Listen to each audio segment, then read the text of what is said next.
If you were growing up in the 90s and were a fan of anything related to the Muppets, chances are you may have seen a familiar logo on several Muppet-themed VHS tapes. The logo I'm talking about is Jim Henson Productions. For summary, this logo features a blue-wielding laser that forms the head of Kermit the Frog. And then, it shows a little flying thing, possibly a lightning bug, as it forms the words Jim Henson Productions. I remember seeing this logo on my tapes of Billy Bunny's animal songs. The Muppet movie and Muppet sing-alongs, things that fly. I was a tiny bit scared of this logo when I was little, probably because of the logo being on a black background and the noises of the laser itself. But what I'm here to talk about today is a version of this logo that has never been seen before,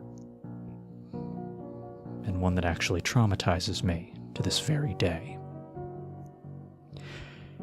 It all started on a day, this year, in fact, of March. I had just gotten out of my local Regal theater after seeing The Day the Earth Blew Up, a Looney Tunes movie. I thought it was pretty good, in my opinion. But I digress. I walked down to Goodwill to see if they had any good VHS tapes or DVDs. I spent a few minutes browsing up and down the aisles until I spotted a tape I used to have during my childhood.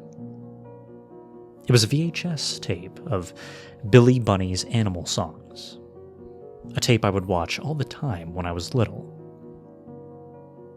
I bought the tape for $1. I then called my mother for a ride home. And when I got home, I took the tape over to my shed and inserted it into my TV with a conveniently built-in VCR. The opening previews were overall pretty normal, and it was then that everything started to go downhill, right after the Alvin and the Chipmunks sing-along trailer it had. The first change was the feature program bumper. The background was red instead of the usual green, and the text was rather black instead of white. Also, there was music, but it didn't sound like the last few seconds of the credits to Muppet Babies. Instead, it was the sound of wind blowing and a very chilling, low-pitched organ tune. It disturbed me a bit, because I believed there was something very wrong with the tape that I had bought. It was like this for a few seconds, and then the announcer came in. But he sounded like he was scared, like there was something else waiting on this tape that I was about to witness. And now our feature program, the announcer said. For your information, the announcer screamed right after he said those words. The screen faded to black, and now here's where it got progressively more disturbing. The Jim Henson Productions logo came in, but the laser was red instead of blue. The laser sound was way louder than the original, almost as if my TV speakers were at full volume. The music was also an organ tune instead of the usual orchestra. And then the head of Kermit the Frog came in, but man, he looked terrifying.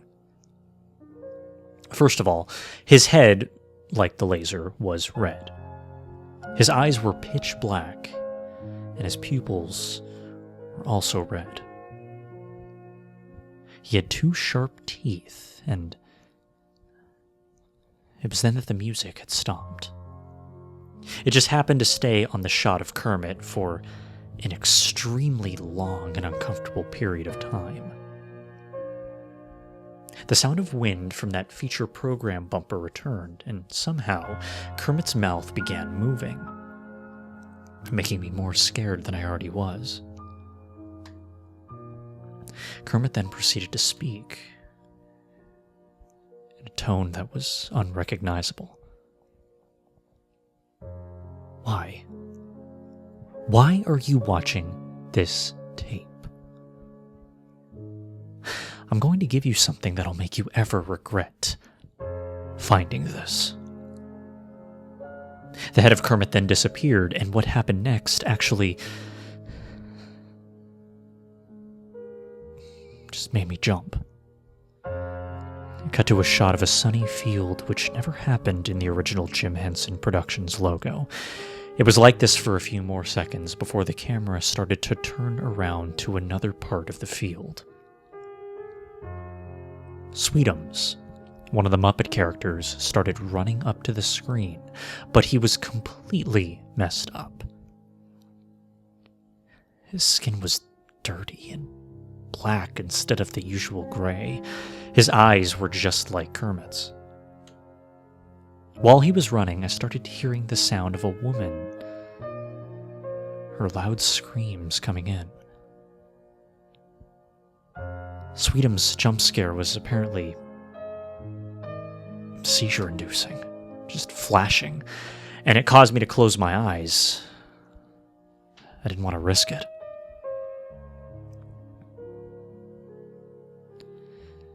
After that horrific jump scare, I opened my eyes and the rest of the logo was completely normal.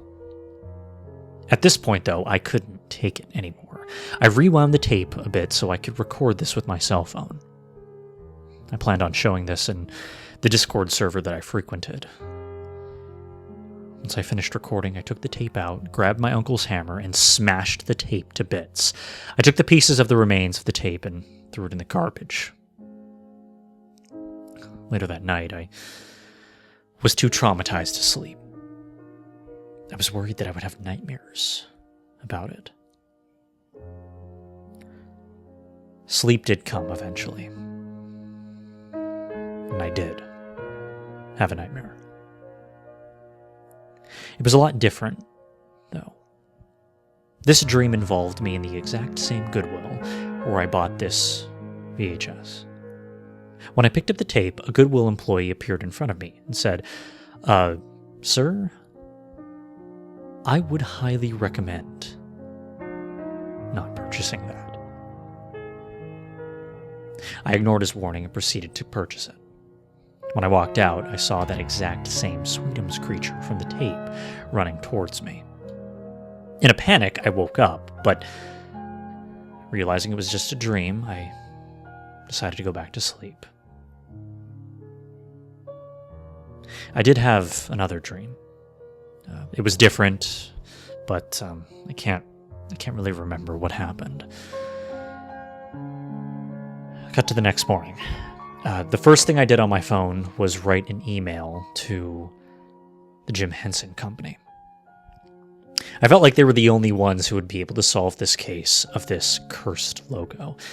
I also attached the MP4 file for evidence. I was in church later that day. My phone buzzed, and I just so happened to receive a reply from Brian Henson himself. He said that a man who was working for Jim at the time made that alternate version of the logo, as he wanted to use it for a Muppets Halloween special in the future. However, he was fired from the company after what he had made, likely because they found it too horrifying. Needless to say, I'll always like the Muppets for as long as I'm alive. However, in these cases, it's best to stay away from anything unusual that might be associated with it.